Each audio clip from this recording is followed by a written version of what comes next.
So, what are the qualities that God looks for in a leader? Now, I'm sure there's many qualities, but two that I was thinking about yesterday during church were the qualities of humility and confidence. Now, I think what's interesting about these qualities is that it can be challenging to find people who possess both in generous spades or in generous doses. There are people who are very confident in their own ability, but they're very proud. And then you have people who are not, who are very humble, perhaps, but perhaps lack confidence. Now, that one I don't know if you find as much actually, because I think that in some ways humility actually lends itself to confidence. But I think that confidence on its own does not lend itself to humility. So um, I aspire to have both, and I believe that there's several. I believe that the reason, or I believe that there's a lot of scriptural backing for this approach to leadership. You look at the children of Israel, and you look at how God dealt with them, and how he wanted them to go out and do great exploits. He wanted them to fight battles where they were wildly outnumbered, or to do things where they did not, or on their own they would have felt scared.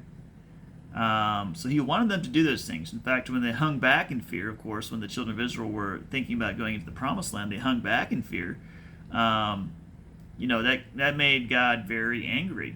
And so the lack of confidence can be a major problem to move forward in what God has for us. And then the second element, of course, of humility. There's also various stories in the Old Testament where, let's say, maybe a king started to get proud, he made critical errors, or maybe the Israelites. I'm trying to think if there was an example where they thought, oh, that's just a little village. We'll just send a small portion of our troops, and they went in there and they tried to get him, and they couldn't because. And so maybe, I don't know if it was pride exactly, but maybe they didn't take the challenge as serious as they should have. So maybe the humility was lacking. I'm not sure. That I would have to research more. But basically, at first glance they kind of seem as if they're opposed to each other, to be both humble and confident. But the way that it can be, the way that they can mesh together, I believe, is because it's a natural fruit, I think, of understanding who God is and our connection to Him. So,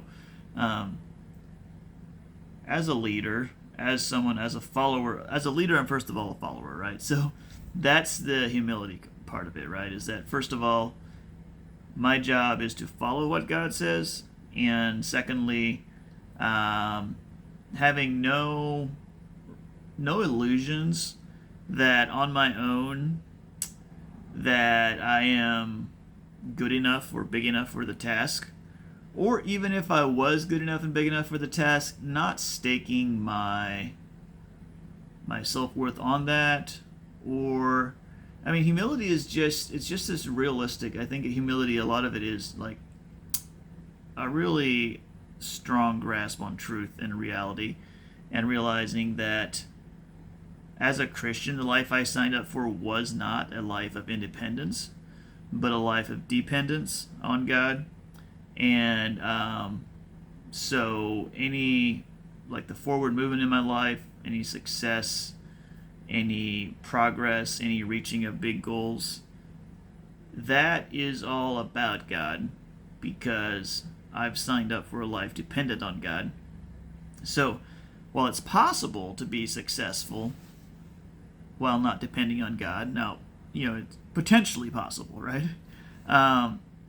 It's not the path that as a Christian I am called to, and therefore one I do not choose the self-reliant route. That's, here again, this is what I aspire to, right? But I'm saying I choose not to be independent. I choose to be dependent on God. And as someone who's dependent, then I don't have a horn to toot, if you will. I don't have a leg to, the legs I stand on are God's, right? They're not my own. So, I just don't get to like a position of prestige and power based on.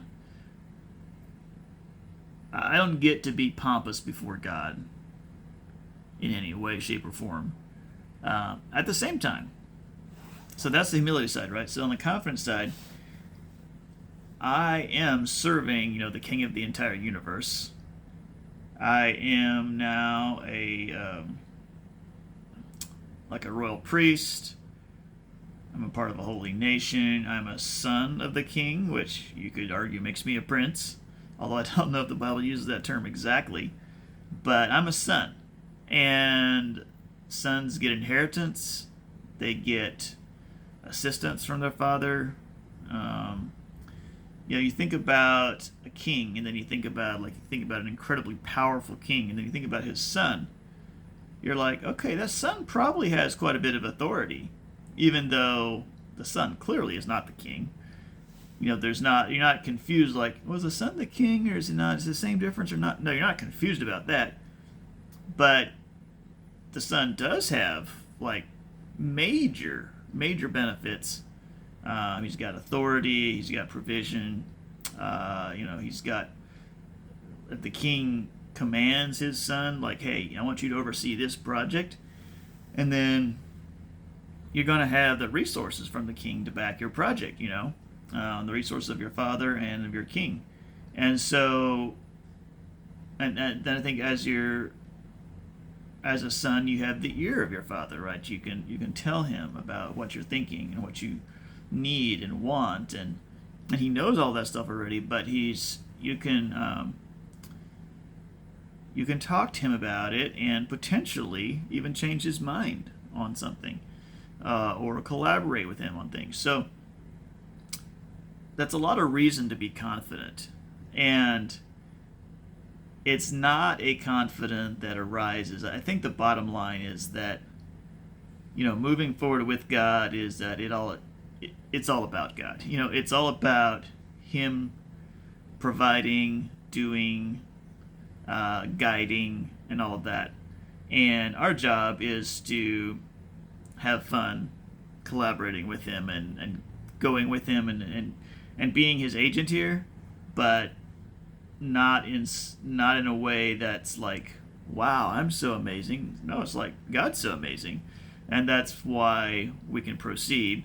And so that's the fundamental issue here, is that I'm not amazing, God is amazing, and that is why it is possible to be both humble and confident at the same time.